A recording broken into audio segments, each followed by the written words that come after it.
Il est 7h50 ce matin, 2 explosions retentissent. Il s'agit d'un attentat suicide, c'est officiel.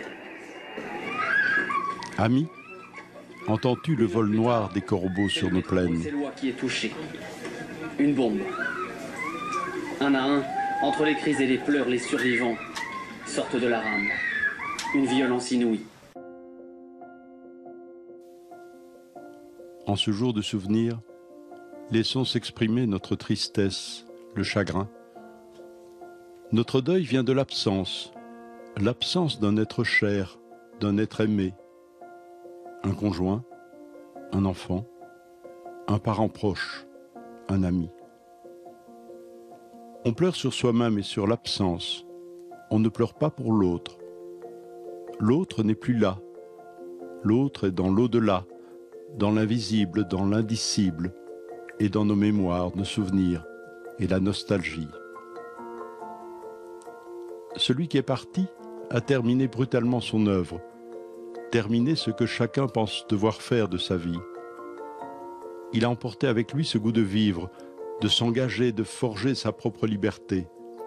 Peut-être a-t-il trouvé l'apaisement, la sérénité, avec ce sentiment du chemin accompli, de ce que chacun de nous crée dans tous les sens du mot création. Ils ont cru par leur massacre nous détruire, mais le sacrifice et la mort des victimes nous engagent à continuer notre histoire, celle que chacun va transmettre aux générations futures.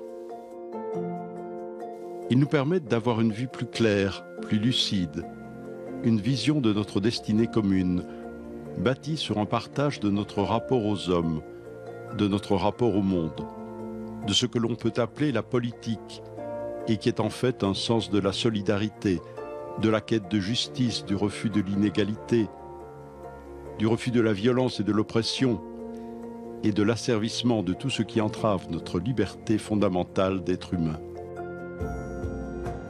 Nous allons continuer à cheminer avec eux, contre vents et marées, mais toujours solidaires l'un de l'autre, solidaires des causes que nous épousons, des hommes auxquels nous nous identifions, solidaires dans notre dénonciation du pouvoir, de l'arrogance, du mépris, de la domination et de l'exploitation.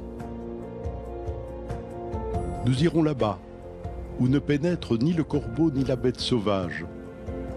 Personne, aucune force ne nous soumettra, ne nous chassera. Le vent de la liberté recouvrir aussi notre tombe.